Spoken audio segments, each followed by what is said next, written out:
Bismillahirrahmanirrahim. Assalamualaikum warahmatullahi wabarakatuh. Hari ini kita akan belajar mata pelajaran PKN yang selanjutnya, yaitu mengenai keberagaman budaya. Sebagai penerus bangsa, mari kita mengenal budaya leluhur bangsa. Dengan mengenal budaya bangsa, kita akan merasa bangga dan semakin mencintai budaya tersebut. Setelah mengenal dan merasa bangga, kita akan menyadari betapa bernilainya keberagaman budaya bangsa. Keberagaman budaya bangsa menjadi kekayaan yang tidak ternilai harganya dan menjadi kekuatan bangsa kita. Keberagaman budaya dibagi menjadi beberapa macam.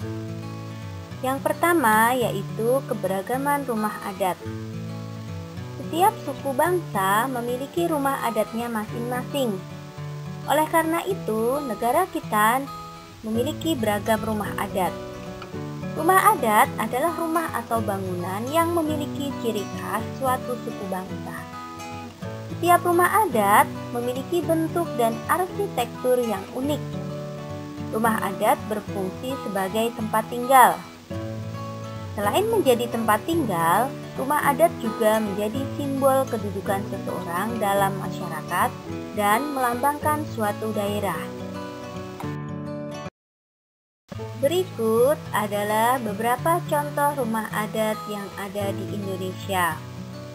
Yang pertama, yaitu rumah adat Hunai yang berada di Papua. Contoh yang kedua, yaitu rumah adat Gadang yang berada di Sumatera Barat. Contoh yang ketiga yaitu rumah adat Mandar yang berada di Mamuju. Contoh yang keempat yaitu rumah adat Limas. Itu ciri khas rumah adat yang ada di Palembang. Contoh yang kelima yaitu rumah adat Tongkonan, yaitu rumah adat yang berada di Toraja.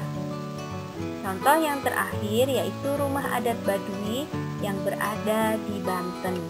Sebenarnya Indonesia masih punya banyak sekali contoh rumah adat.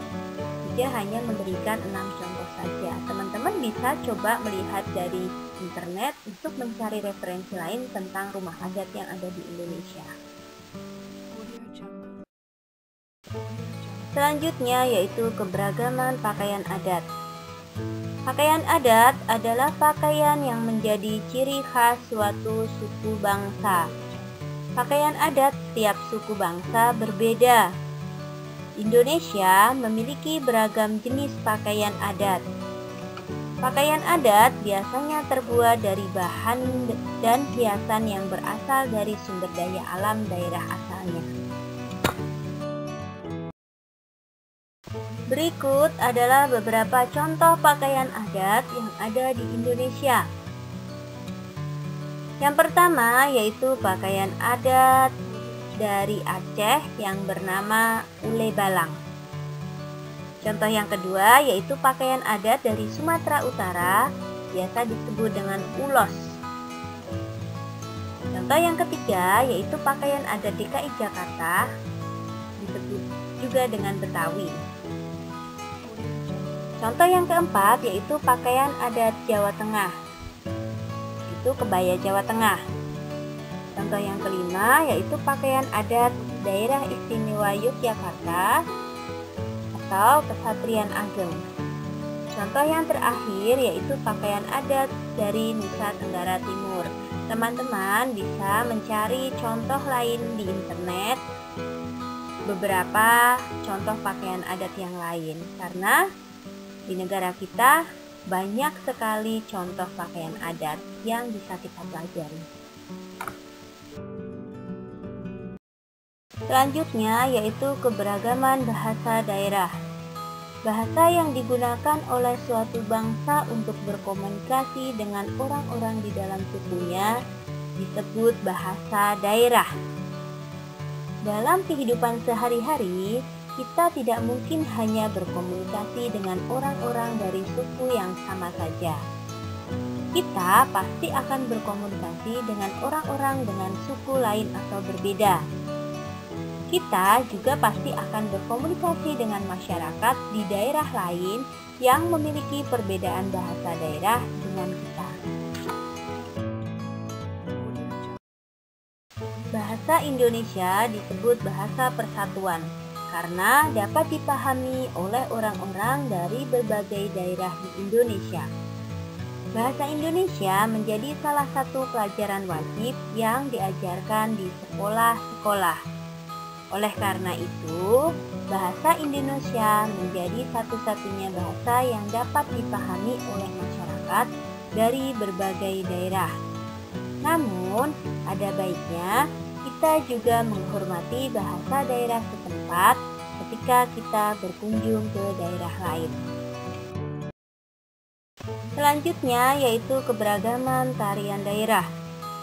Ada beragam tarian daerah di Indonesia. Kita bisa menyaksikan tarian daerah di banyak acara.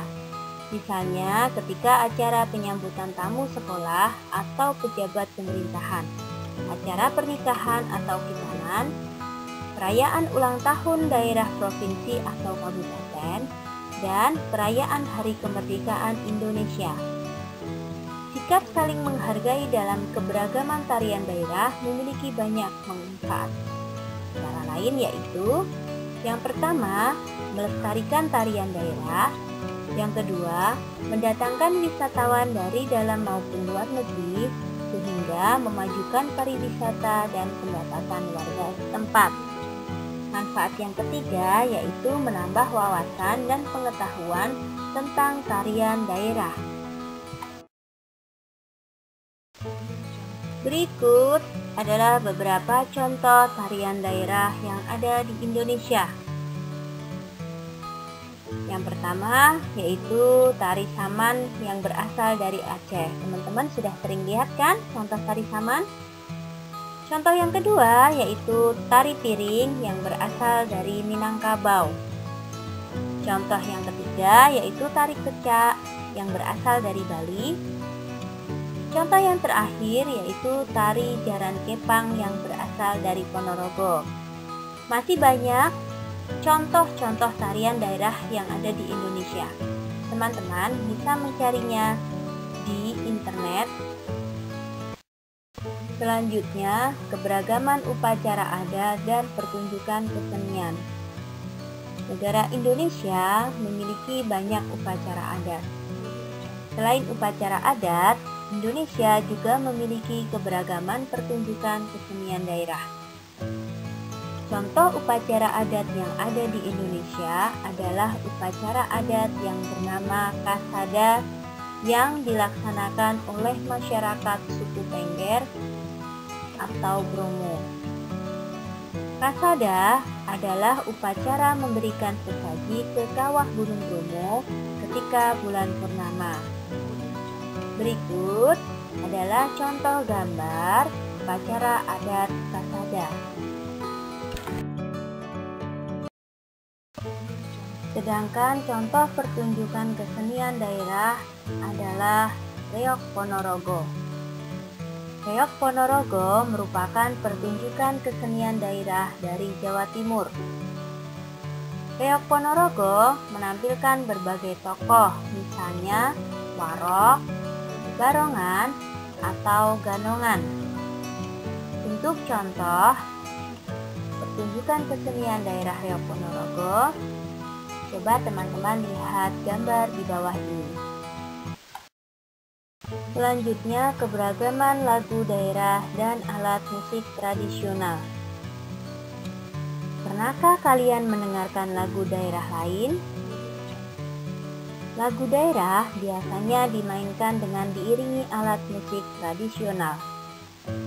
Salah satu alat musik tradisional yang sering kita temui di sekolah adalah angklung. Angklung dibuat dari bambu. Angklung dimainkan dengan cara menggoyangkannya. Untuk contoh musik daerah yang bernama angklung, teman-teman bisa lihat pada gambar di bawah ini. Selesai sudah pembelajaran kita hari ini. Jangan lupa untuk selalu rajin belajar. Meskipun kita belajar secara daring, semangat belajarnya harus tetap menyala, tidak boleh padam ya. Dan jangan lupa yang paling penting, selalu jaga kesehatan. Mudah-mudahan kita semuanya dalam keadaan sehat walafiat ya. Amin. Pikir akhiri sekian. Wabillahi taufik wal hidayah. Wassalamualaikum warahmatullahi wabarakatuh.